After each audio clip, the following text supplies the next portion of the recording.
ہم نے رب کے حکموں کو توڑا، ہم نے پرواہ ہی نہیں کی۔ ہم سمجھے دنیا میں آئے ہیں تو ہماری دنیا ہے، آوارہ ہوں، خواہشات نفس کے مطابق زندگی گزاریں، آنکھیں بے حیائی میں لگی رہیں، سوچیں آوارگی میں لگی رہیں، کان نغمے سنتے رہے، زبان جھوٹ بکتی رہی، ظلم و جبر کا بازار گرم رکھا، عصمتیں عزتیں پامال کرتا رہا، لوگوں کا مال لوٹتا رہا، حق غصب کرتا رہا، کلیجے اور دل چیرتا رہا، لوگوں کو زخمی کرتا رہا، لوگوں کے جذبات سے کھیلتا رہا، پرواہ نہیں کی کہ یہ دنیا ہے، امتحان گاہ ہے، چند دنوں کے لیے آئے ہیں، اللہ کے حضور پیش ہونا ہے، عملوں کا حساب ہونا ہے۔ اب جب وہ دیکھیں گے کہ ہمارے ساتھ کیا ہونے والا ہے تو ان کے چہرے پہلے بگڑ جائیں گے۔ کیوں؟ وہ گمان کریں گے کہ ان کی ریڑھ کی ہڈی توڑ دی جائے گی، ایسے عذاب آئیں گے جس طرح کسی کی ریڑھ کی ہڈی ٹوٹ جائے تو اس کا چہرہ شگفتہ گلاب تو نہیں ہوتا، اس کا چہرہ جو ہے وہ تو کس قدر مرجھایا ہوا ہوتا ہے۔ تو اللہ ارشاد فرماتا ہے اس طرح ان کے چہرے ہوں گے۔ ابھی عذاب آیا نہیں ہے لیکن چہرے پہلے اترے ہوئے ہوں گے، اور جب عذاب کی بھٹی میں ڈالے جائیں گے، اللہ اکبر، اور وہ سخت عذاب، حضور نے جبریل امین سے پوچھا مجھے جہنم کے عذابوں کا ذکر سناؤ۔ عرض کی حضور سب سے ہلکے عذاب کی کہانی سناتا ہوں، اور وہ یہ کہ جہنمی کے پاؤں میں آگ کا جوتا رکھا جائے گا، باقی پورا بدن اس کا سلامت ہوگا۔ یہ سب سے ہلکے عذاب کی کیفیت ہے۔ اب پاؤں میں آگ کا جوتا ہوگا، حدت، گرمی، شدت اتنی ہوگی کہ دماغ پگھل کے ناک اور کانوں کے راستے سے باہر آ جائے گا۔ پاؤں میں رکھے ہوئے جوتے کی گرمی دماغ کو ایسے چڑھے گی کہ وہ پگھل جائے گا اور ناک اور کانوں کے راستے سے باہر آ جائے گا۔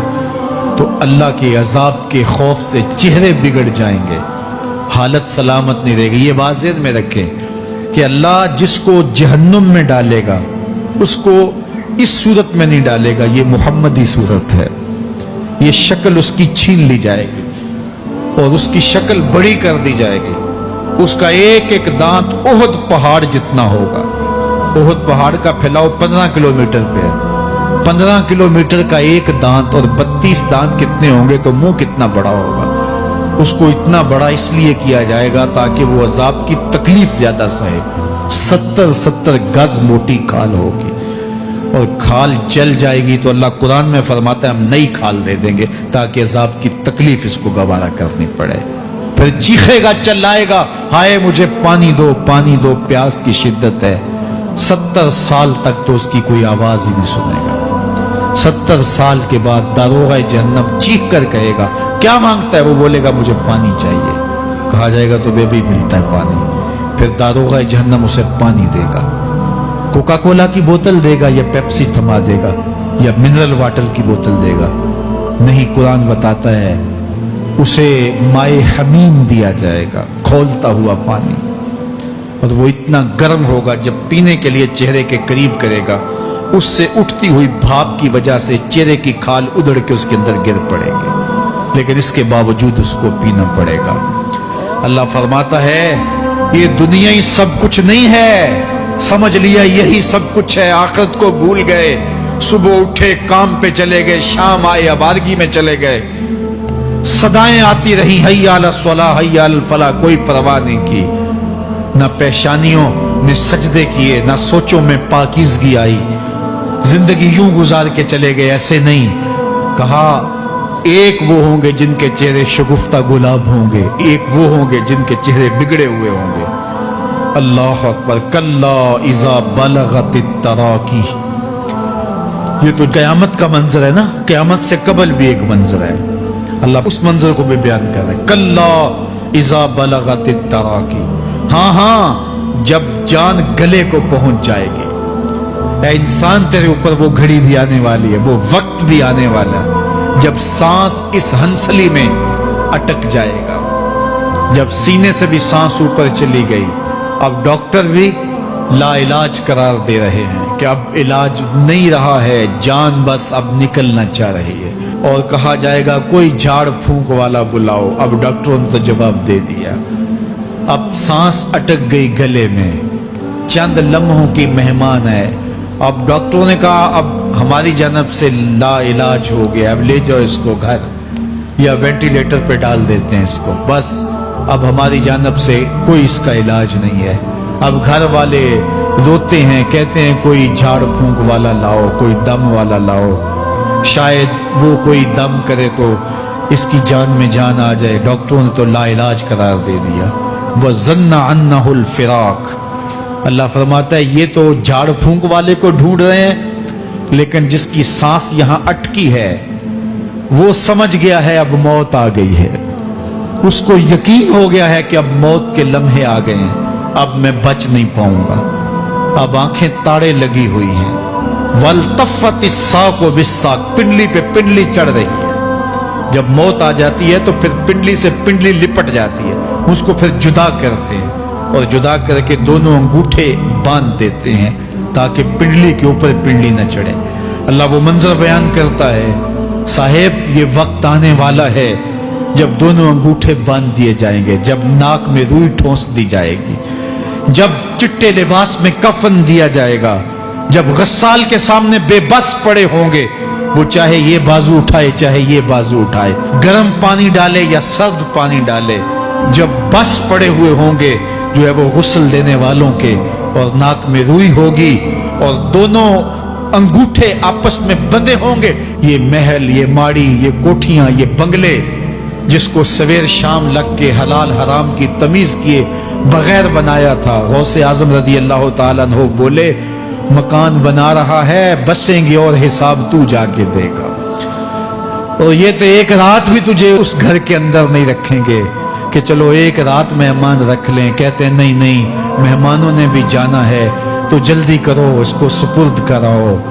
وہ تو تیرا لباس بھی پھاڑ کے اتاریں گے, خود غسل دینے کے لیے تیار بھی نہیں ہے.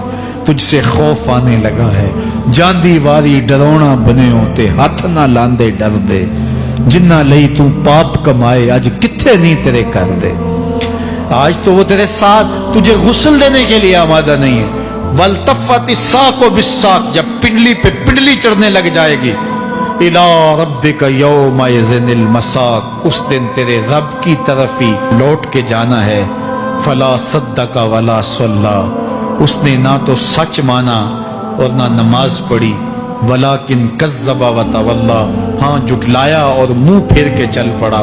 ثُمَّ ذَهَبَ إِلَىٰ أَهْلِهِ يَتَمَطَّىٰ. پھر اپنے گھر کو اکڑتا ہوا چلا. اولا لک فاولا ثم اولا لک فاولا. تیری خرابی آ پہنچی, ہاں تیری خرابی آ پہنچی. ایحسب الانسان ان یترک سدی. انسان دنیا میں یہ گمان کرتا ہے اس کو سدا چھوڑ دیا جائے گا. سدا عربی میں ایسے اونٹ کو کہتے ہیں جس کی مہار کسی کے ہاتھ میں نہ ہو. شترے بے مہار, جہاں مرضی جس گھاٹ سے چاہے پانی پیے, جہاں سے مرضی چارہ لے, تو شترے بے مہار کو کہتے ہیں سدا. تو یہ انسان بھی گمان کرتا ہے کہ میں بھی سدا ہوں, مجھے کوئی کیوں پوچھے, میرے جذبات پہ کوئی کیوں قدغن لگائے, مجھے کیوں روکے کوئی. بالخصوص جوانی کے ایام کے اندر جوان کو بڑا ہوتا ہے کہ کوئی مجھے کیوں, وہ تو ماں باپ کے کہنے میں بھی نہیں آنا چاہتا. وہ کہتا ہے کیوں مجھے روکتے ہیں, میری جوانی ہے, میرے جذبات ہیں, مجھے آزادی سے جینے دو, کیوں میرے راستے میں رکاوٹ بنتے ہو, میں سدا ہوں. اللہ فرماتا ہے نہیں, ایک اونٹ تو سدا ہو سکتا ہے جس کو میں نے اشرف المخلوقات بنایا ہے, اس کو تو سدا نہیں چھوڑوں گا, اس کو تو پابند بناؤں گا حکام کا. اب وہ کہتا ہے کہ نہیں نہیں, یہ کیسے دوبارہ اٹھائے جائیں گے. اب دوبارہ وہی بات پھر آ گئی. الم یک نطفۃ من منی یمنی. اللہ فرماتا ہے ایک بوند تھی نا, پانی کا ایک قطرہ تھا جو رحم مادر میں رکھا گیا. ثم کان علقہ. پھر وہ پانی کا قطرہ لوتھڑا بنا. فخلق فسوی. پھر اللہ نے اسے پیدا فرمایا اور پھر ٹھیک ہموار کیا. فجعل منہ الزوجین الذکر والانثی. پھر اس سے وہ جوڑ بنائے, کوئی مرد بنایا کوئی عورت بنائی. کہا اب غور کر, اب تیری آنکھیں دیکھتی ہیں, بجلیاں چمکتی ہیں, تیری زبان کا طوطی بولتا ہے, لوگ اشش کرتے ہیں تیری گفتگو پہ, تیری گفتار پہ صدقے جاتے ہیں, تیرے لہجے کے جمال کو دیکھتے ہیں, تیرے سینے کا زور, تیرے پنجوں کی طاقت, تیری دماغ کی تیزیاں اور تیری سوچوں کے اجالے, تیری زوردار ٹانگیں, تیرے کڑیل بازو اور تیری چوڑی چھاتی اور تیرے گلاب کی پتیوں جیسے ہونٹ، اے انسان یہ سب کچھ کہاں تراشا گیا؟ ماں کے رحم میں، اس تاریکی میں جو 3 پردوں میں تھی، تیرا سر تیرے گھٹنوں میں تھا، اور تیرے رب نے وہاں تیرے اندر نسوانیت یا رجولیت کی صلاحیتیں پیدا کی، تیری آنکھوں میں چمک پیدا کی، تیرے کانوں میں نغمے بکھیرے، تیری زبان کے پٹھوں پہ قوت ذائقہ رکھی، تجھے بولنے کی صلاحیت دی، تیرے پنجوں میں زور رکھا۔ آج تو مفتی شہر ہے، آج تو علامۃ الدہر ہے، آج تو قاضی القضات ہے، آج تو منسٹر ہے، آج تو وزیر اعظم ہے، آج تو پہلوان ہے، آج تو شہزادہ ہے، آج تو بادشاہ ہے، آج تو زوراور ہے، آج تیری طاقت کے کیا کہنے، آج شیروں کو تو نچا لیتا ہے، ہاتھیوں کو